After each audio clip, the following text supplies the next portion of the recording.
soin de toi, maître. Heureuse est la mère qui t'a porté et allaité. Heureux plutôt ceux qui écoutent la parole de Dieu et qui l'observent.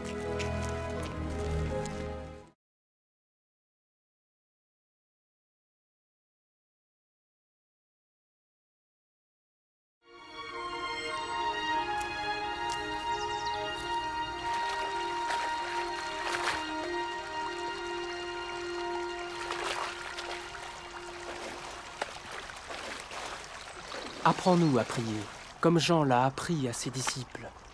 Quand vous priez, dites « Notre Père qui es aux cieux, que ton nom soit sanctifié, que ton règne vienne, que ta volonté soit faite sur la terre comme au ciel. Donne-nous chaque jour notre pain quotidien. Pardonne-nous nos offenses, comme nous pardonnons aussi à ceux qui nous ont offensés. Protège-nous contre la tentation et délivre-nous du mal. »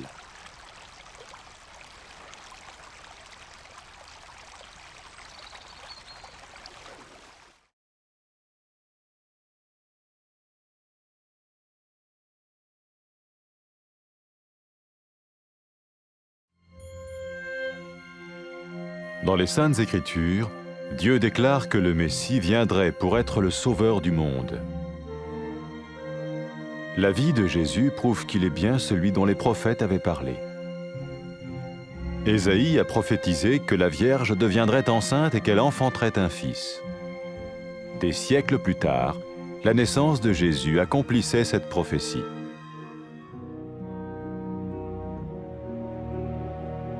Les Saintes Écritures déclaraient que le saint à naître serait appelé le Fils de Dieu. Cela signifiait que Jésus serait le Fils de Dieu au sens spirituel et non au sens physique. Nous le voyons par sa manière de vivre. Il a guéri des malades, il a pardonné leurs péchés, les a ramenés à Dieu et leur a promis une place dans le royaume éternel de Dieu. Il s'est offert lui-même en sacrifice pour le péché à leur place. Puis il est revenu à la vie, victorieux sur la mort selon le plan de Dieu. Jésus a dit « Personne ne me prend la vie, mais je la donne de ma propre volonté. » La vie de Jésus n'a pas seulement accompli les écrits des prophètes, mais elle a aussi confirmé la vérité de la sainte parole de Dieu. Les prophètes avaient écrit « Ta parole, ô mon Dieu, est parfaite, elle dure à toujours. » Jésus lui-même a dit « Le ciel et la terre disparaîtront, tandis que mes paroles ne disparaîtront jamais. » Jésus est venu pour nous donner la vie dans toute sa plénitude. Mais quand l'homme a désobéi à Dieu dans le jardin d'Éden, il a choisi sa propre voie et ses actions l'ont séparé du Créateur.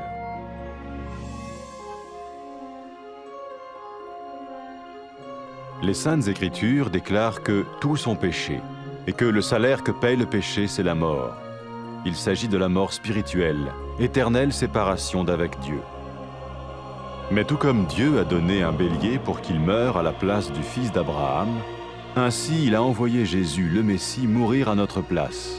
Sa vie, sa mort et sa résurrection restaurent la relation entre Dieu et tous ceux qui mettent leur confiance en lui.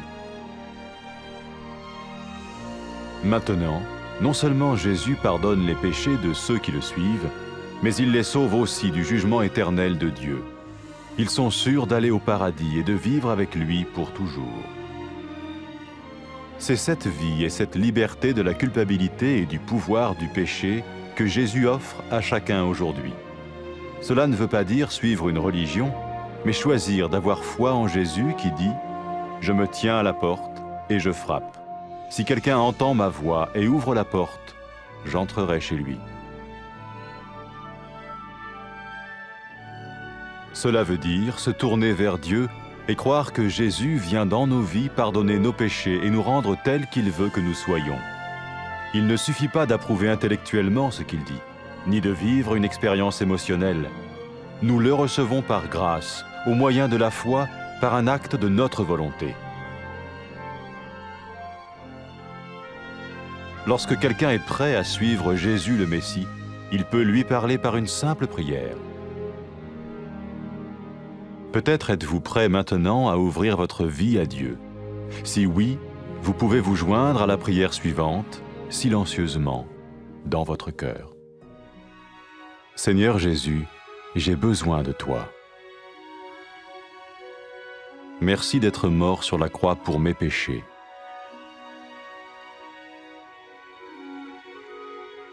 Je confesse mes péchés et je m'en repens.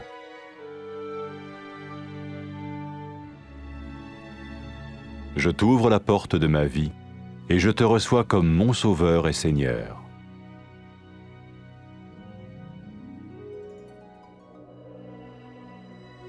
Merci de me pardonner mes péchés et de me donner la vie éternelle.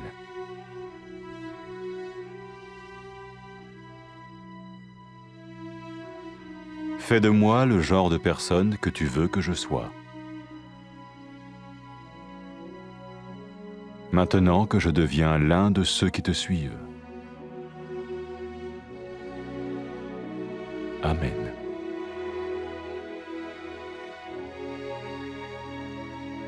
Jésus a dit à propos de ses disciples, « Mes brebis écoutent ma voix, je les connais et elles me suivent. » Pour expérimenter la vie en abondance promise par Jésus, ceux qui le suivent parlent à Dieu chaque jour dans la prière et lisent ou écoutent sa parole.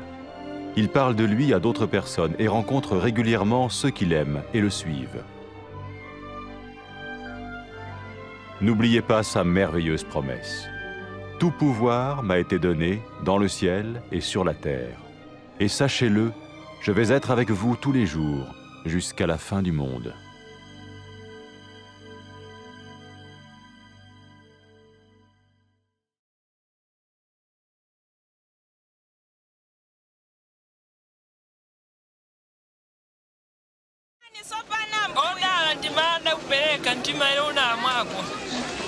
Koma ndi odala anthu amene akumva mawu a Mulungu ndi kuwasunga.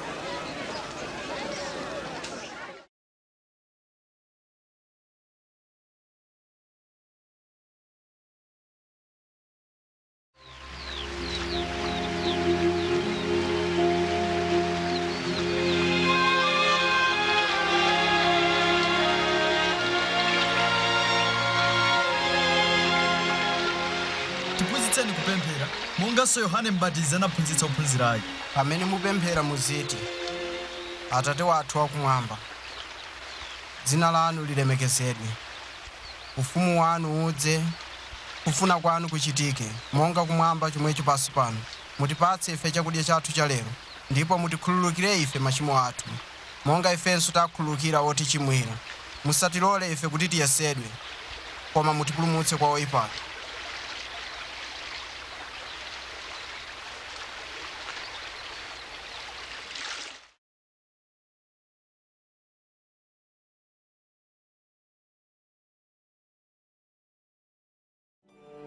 Kalekale aneneri analemba m'malemba kuti Mulungu adzatumiza Mesiya kuti adzapulumutse ochimwa ndi kuwayanjanitsa ndi Mulungu. Moyo wa Yesu ukuonetsa poyera kuti Iyedi ali mpulumutsi amene Mulungu analonjeza kutumiza m'dziko lino. Mneneri Yesaya analemba, namwali adzayima ndipo adzabala mwana wamwamuna, ndipo zinachitikadi. Mulungu mwa mphamvu yake anapangitsa Mariya kukhala woyembekezera akadali namwali, ndipo anabala Yesu. Monga kunalembedwa m'malemba, chozizwa chakubadwa kwake chinali chizindikiro kuti mwanayu anali Mesiya, amene Mulungu amutcha mwana wake. Pamene anthu anaona Yesu, anaona chikhalidwe ndi mphamvu ya Mulungu, yochiritsa anthu ndiponso kukhululukira machimo awo, ndipo anawalonjeza malo mu ufumu wake wamuyaya. Yesu anapereka sembe moyo wake ndi kulandira chilango m'malo mwa anthu onse. Kenaka anaukanso kwa akufa kuonetsa kuti mphamvu yake ndi yayikulu koposa mphamvu ya imfa. Moyo wake unafanana ndi zomwe aneneri analemba. Moyo wa Yesu unatsimikiza kuti mawu oyera a Mulungu ndi oona komanso osasintha. Yesu mwini wake anati, thambo ndi dziko zidzapita, koma mawu anga sadzatha. Pachiyambi Mulungu analenga mwamuna ndi mkazi kuti akhale okondwa pamaso pake. koma sanamvera malamulo a Mulungu. Chinthu ichi chidawalekanitsa ndi Mulungu. M'Malemba zalembedwa kuti anthu onse anachimwa, ndipo zotsatira za uchimo ndi imfa. Anthu omwe anachimwa sangakhale mchiyanjano ndi Mulungu. Koma monga momwe Mulungu anapereka mwana wankhosa kufa m'malo mwa mwana wa Abrahamu, momwemonso anatumiza Yesu Mesiya kudzafa m'malo mwa adzukulu a Adamu. Moyo wake, imfa yake ndi kuuka kwake anabweretsa chiyanjano pakati pa Mulungu ndi onse omwe amkhulupirira Iye. Choncho iwo amene amutsatira Yesu adzathawa chilango ndi kukhala ndi Mulungu kwamuyaya. Pamene Yesu anauka kwa akufa, anati kwa ophunzira ake, anthu adzalalikira m'dzina langa ku mafuko onse kuti Mulungu amakhululukira machimo a iwo amene alapa ndi kutembenuka kwa Iye. Yesu anatinso adzatumiza Mzimu Woyera kuti akhale ndi ophunzira ake, kuwaonetsera choonadi ndi kuwapatsa mphamvu yotsatira njira ya Mulungu. Pamene mkazi wochimwa uja analapa machimo ake ndi kuyamba kutsatira Yesu, Yesu anati, machimo ako akhululukidwa, chikhulupiriro chako chakupulumutsa. Yesu anati, pamene anthu amukondadi Mulungu, ichi ndicho chitsimikizo chakuti Mulungu wakhululukira machimo awo. Yesu Mesiya adayitana anthu kuti amutsate. Pamene chigawenga cha pamtanda chinakhulupirira mwa Yesu, chidamupempha kuti achipulumutse. Yesu anati, lero lomwe lino udzakhala ndi Ine m'paradaiso. Iwo amene asankha kukhala okhulupirira Yesu akhoza kuyamba ubale wawo pogwiritsa ntchito mawu awa. Mulungu ndinu woyera ndi wokwezedwa. Ndikuthokozani kuti mmandikonda. Ndikumva chisoni kuti ndalephera kukumverani ndipo ndachimwa. Ndikuthokozani kuti munatumiza Yesu kufa pa mtanda m'malo mwanga ndiponso kuti anauka kwa akufa. Ndikuthokozani kuti munazunzika chifukwa cha machimo anga. Ndikufuna kukutsatani ndipo ndikukulandirani monga mpulumutsi ndi mbuye wanga. Ndikuthokozani kuti mwakhululukira machimo anga ndipo mwatsegula njira kuti ine ndikhale ndi inu ku nthawi zonse. Ndikupemphani kuti mundipatse Mzimu wanu Woyera kuti akhale ndi ine ku nthawi zonse. Andipatse mphamvu kuti ndikukondeni ndi mtima wanga wonse, kukhala moyo wokukondweretsani. Ndipo lolani kuti anthu akutamandeni kulikonse m'dziko lonse. Amen. Yesu ananena za ophunzira ake, nkhosa zanga zimamva mawu anga, ndimazidziwa ndipo zimanditsata. Wotsatira Yesu amakumana pamodzi, amalankhula mawu ake m'Malemba. Amafunitsitsa kutsatira chitsanzo chake, ndipo amauza ena za Iye. Yesu anawatsogolera ndi kuwapatsa mphamvu kudzera mwa Mzimu wa Mulungu, yemwe amakhala m'mitima yawo. Amasunga zomwe Yesu ananena kwa ophunzira ake pamene amakwera kumwamba ku mpando wake. Mphamvu zonse zapatsidwa kwa ine, kumwamba ndi dziko lapansi. Onani ine ndili ndi inu nthawi zonse kufikira chimaliziro cha nthawi yapansi pano.